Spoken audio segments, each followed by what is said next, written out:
Hey everyone, welcome back to the show. My name is Tim. I'm the CEO of Glasshouse Media and the host of the Glasshouse News Show. If you haven't been here before, welcome. Glad to have you. If you're new to the show, welcome back. So first thing I want to talk about today is this idea that Trump is a fascist. And this is a big talking point from the Democrats right now. Trump is a fascist, and if you support him, you support fascism. Well, to really understand fascism, we have to go look at other fascistic countries. We have to look at what fascism is and what its tendencies are.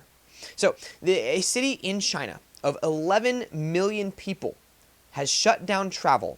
They aren't allowing anyone in or out to try and stop the spread of this new strain of coronavirus. This is a real-world example of what fascism is. So what fascism is that you stop the civil liberties and rights of other people. So Merriam-Webster says fascism is a political philosophy, movement, or regime that exalts a nation and often race over the individual. So it is inherently collectivist in nature.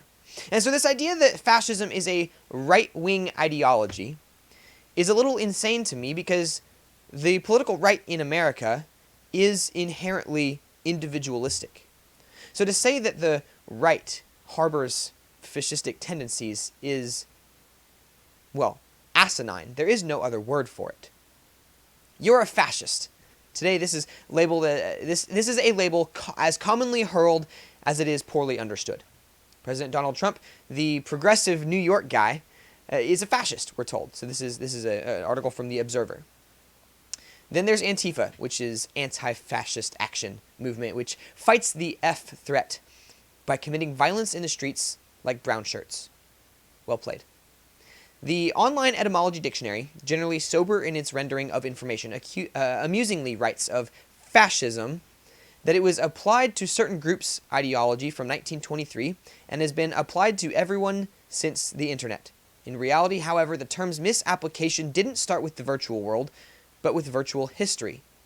Yet since I'm fairly sure at least a few of us aren't fascists, let's examine what this ideology is, starting with what it isn't. Authentic fascism never had, contrary to popular belief, a racial agenda. Its primary founding father, Italian dictator Benito Mussolini, said in 1932, "Race? It is a feeling, not a reality, 95% at least. Nothing will ever make me believe that biologically pure races can be shown to exist today. National pride has no need of the delirium of race." So, racists are not fascists. The two ideologies are incredibly different. They are separate. The fascists considered racialism destructive of one of their chief aims, national unity. In fact, when Mussolini deferred to Adolf Hitler and enacted some anti-Jewish laws, strictly speaking, these weren't racial laws, but reflected their spirit, just prior to World War II, they were often declared as anti-fascist. A creature of rights, question mark? Mussolini had always been a socialist. He'd actually been the chief editor of the Italian Socialist Party's newspaper, Avanti, in Italian means forward, which interestingly became one of Barack Obama's slogans. He was expelled at World War I's start, but not for rejecting socialist dogma. Rather, while the party opposed the war, Mussolini was among a group of dissident leftists who wanted to fight Germany and Austria-Hungary to, you might say, make the world safe for socialism. So you see, fascism is not a right-wing ideology. It's also not necessarily a left-wing ideology. It is a authoritarian ideology, which is a characteristic amongst both the left and the right. I consider myself to be a right-wing libertarian. How you can reconcile calling me a fascist while my actual ideology is of libertarianism, I will never truly understand. It's not possible. Fascists don't believe that all people are created equal. Fascists don't believe all people should be treated equally under the law. I do. So to call me a right-wing, alt-right, fascist extremist is a little unsettling, because you're accusing me of something that I don't believe. So I've been called several times over the last 24 hours alt-right for perpetuating things like voter fraud over this past election. There's plenty of evidence of voter fraud. If you can't see it, it's because you've willfully buried your head in the sand. You've proverbially gouged your own eyes out. Don't talk to me about fascism. Don't call me a fascist when you're telling me I'm wrong because I disagree with you. That is the root of fascism. I disagree with you, therefore you're wrong. I'm sorry, that's not how opinions work. Facts don't care about your feelings. I've presented facts. You don't get to just say I'm wrong. Again, that's not how any of this works. Having said this, there's debate and confusion over over whether Mussolini and Hitler was left or right, largely because the terms themselves are confusing and relative. Originally, with the French Revolution in 1789, the designations were born because monarchists sat on the right side of the National Assembly, while Republicans, that is, those endeavoring to create a republic, occupied the left. Of course, right wings today don't espouse monarchism, and American leftists fight Republicans, at least the capital R variety. Noting that right and left correspond with conservative and liberal, also consider that while 1950s American conservatives were staunchly anti-communist, a conservative in the Soviet Union was a communist. And today, European conservatives are far more liberal than ours.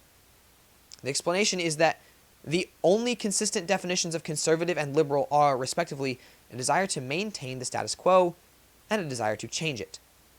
Thus, as the status quo varies from time to time and place to place, so do the actual beliefs represented by the two political terms. So I hope this brings some clarity to the idea that fascism is a right-wing ideology. It's not. You could say Joe Biden is quite the fascist. The Democrats in America today are becoming extremely fascist, and alarmingly so. We see this right-wing communication site called Gab, and it is growing exorbitantly. The CEO said that they're 10,000 users per hour is what they're gaining. Gab, a more conservative, this is Fox News, a more conservative-friendly alternative social media platform to Twitter,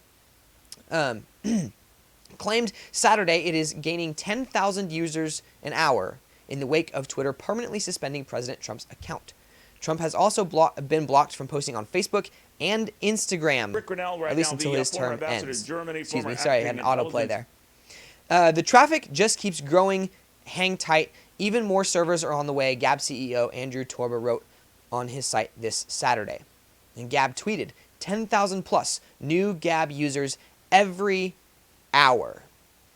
Trump and several prominent supporters like General Michael Flynn and attorney Sidney Powell were also banned from Twitter following the deadly pro-Trump riot at the U.S. Capitol Wednesday.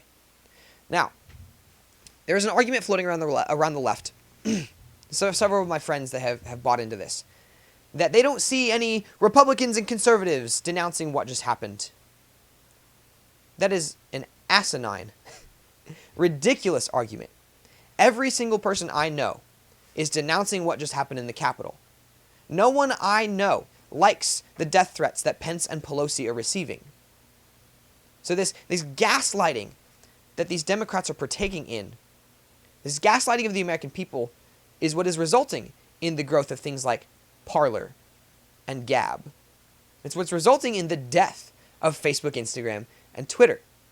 The left likes to call the right fascist, but the right isn't the group that's in cahoots with every single major cultural institution in an attempt to shut down free speech. The Democrats control every single major institution in the United States. Public school, private school, college, media, Hollywood and entertainment industry, the news, CNN, MSNBC, ABC, CBS. And all these left-wingers are like, oh, but the right has Fox News. Okay, so we have one mainstream news outlet. The left has at least 50. I could go on and on and on and on and on and on and on. The Atlantic, the Associated Press, NPR, Huffington Post, Washington Post. It doesn't end.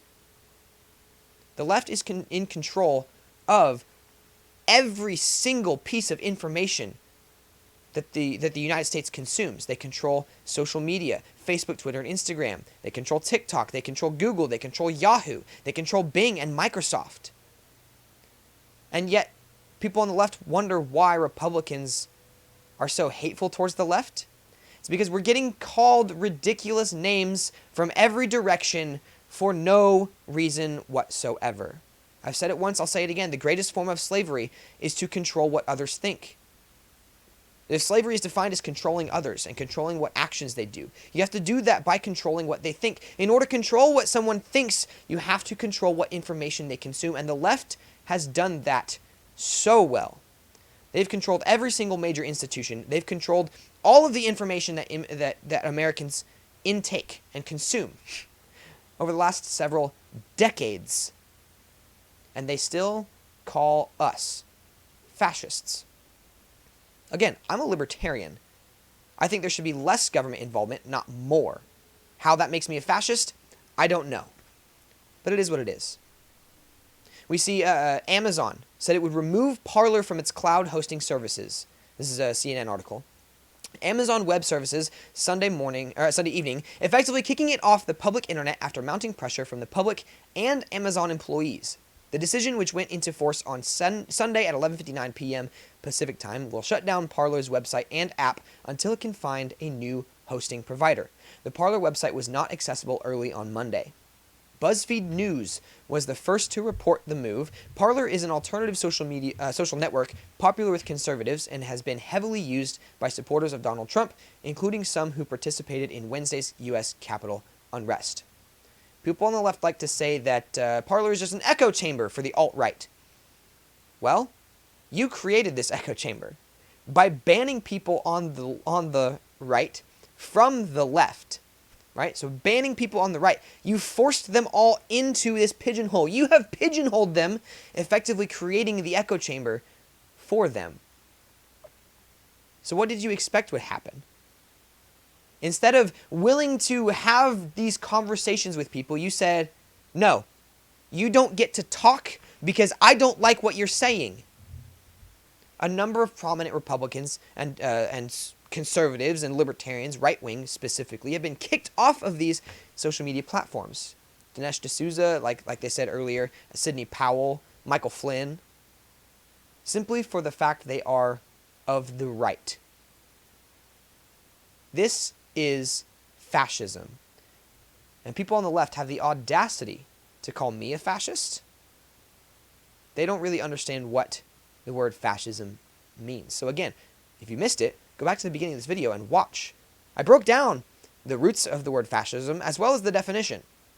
The idea that it's a right-wing ideology is asinine. I'm not saying it's a left-wing ideology either. I'm saying it is an authoritarian, totalitarian ideology of more government and government working with corporations to control the people. Exactly what the left is doing today. The right is not the fascists in America. The left is. And they're calling the right fascists to distract from their own fascistic tendencies. Thanks for watching. If, like I said at the beginning of this video, thank you for watching. Please like and share this video, subscribe to the channel, and I will see you tomorrow. Try not to burn down the country while I'm gone, and even if you do, I'll be here tomorrow to cover it.